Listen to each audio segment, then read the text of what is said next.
Hello students, today we are going to learn about a Lenz law and conservation of energy. So in this our chapter we are going to study Lenz law. So what is Lenz law? So we will also discuss that. In the conservation of energy we know that the conservation of energy takes place here. So here the polarity of induced EMF is such that it tends to produce a current which opposes the change in magnetic flux. So this is the statement of Lenz law. But here we have the figure that the rectangular shape of conductor is here P, Q, R and S. So as we move this conductor in the left side, the side PQ, this PQ side has moved in the left side, then the magnetic flux, magnetic field lines which is going inside the plane, that will cut one by this conductor PQ and the EMF will induce there. So how much amount of the induced EMF will be produced? So here the polarity of induced EMF, the EMF induced is such that it tends to produce a current which opposes the change of magnetic flux. So it opposes the change of magnetic flux.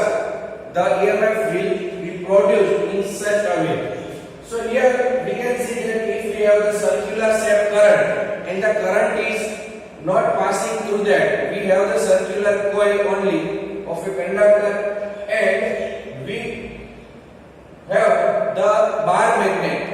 And the end terminal of bar magnet or end pole of a bar magnet is we are moving towards this ring of a conductor or circular globe. So here we have one turn of a circular conductor and we are moving the end pole of a bar magnet towards this loop. So the current will be produced in such a way that to produce a current which opposes the change in magnetic flux.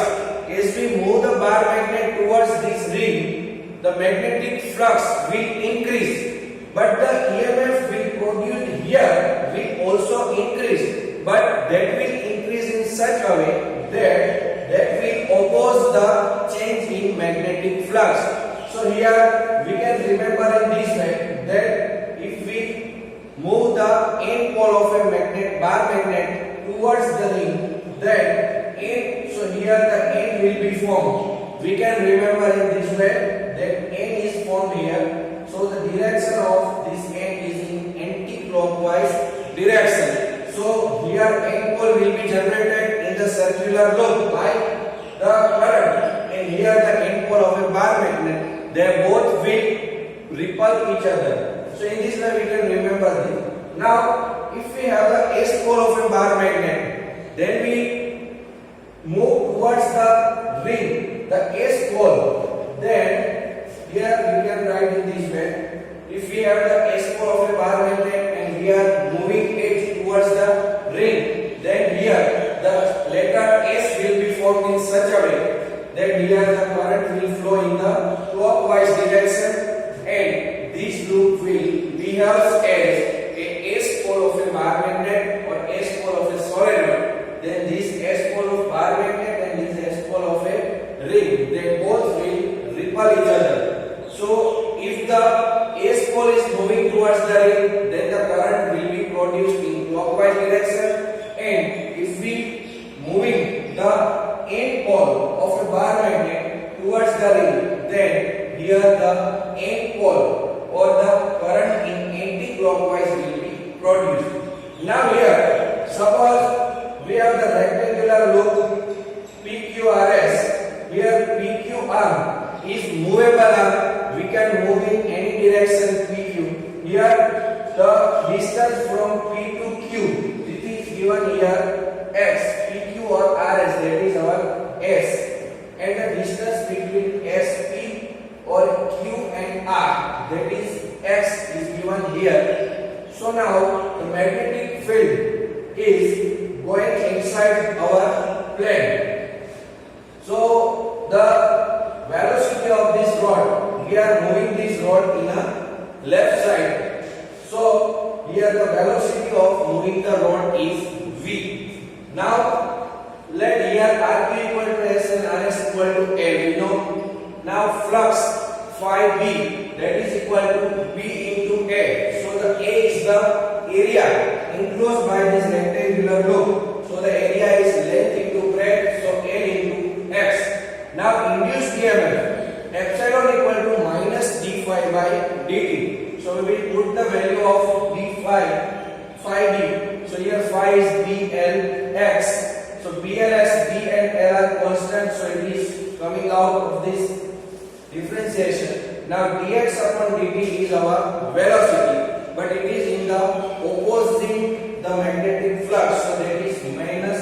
So dx upon dt is minus 3. So minus and minus will be plus over here. Now epsilon equal to b l v. Here the EMF induced in this loop is equal to b l v. B is our magnetic field, L is length, and v is the velocity of moving the rod. Now in the case of stationary conductors, the force in its charges or force on its charges F equal to Q E plus V cross V. We know this Lorentz force. Now if the rod is stationary condition, so its velocity will be 0. So 0 into V, that will be 0. So Q into E, that is F equal to QE, that is equal to the electrical force. Now energy consideration. So here let R be the resistance of movable arm. The resistance of this movable arm PQ is R, and the resistance of other arms like ES, SR and RQ are negligible compared to the resistance of PQ. So the total resistance of this loop PQRS is equal to small r. So let R be the resistance of movable arm PQ of the rectangular conductor.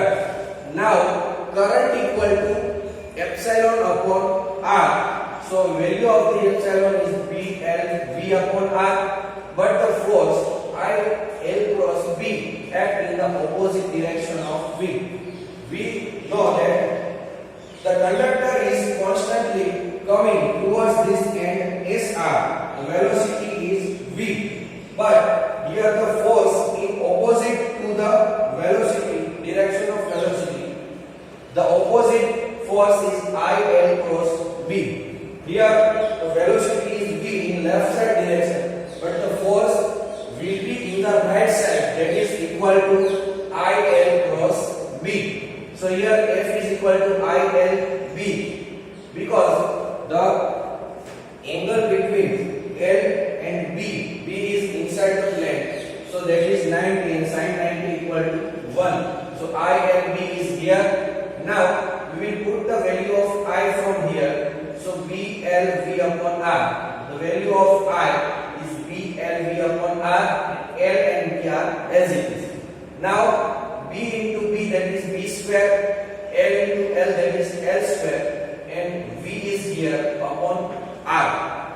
Now, but the power required for the constant speed V, some force which is opposite the velocity of this conductor. But we know that the conductor is constantly coming towards this arm SR or in the left side. So that must have the force which can neglect this force. B square L square V upon R. So the power required for the constant speed, which speed is in the left side direction. So power P equal to F into V. Force is here B square L square V upon R. So it is the value of F and V is the velocity. So V into V, that is V square. So this power is dissipated in the form of heat, and that is called the Joule heat. So it is equal to Pj, that is Joule heat. Now mechanical agent does this work. This work is done by the mechanical agent. Epsilon equal to delta phi upon delta T.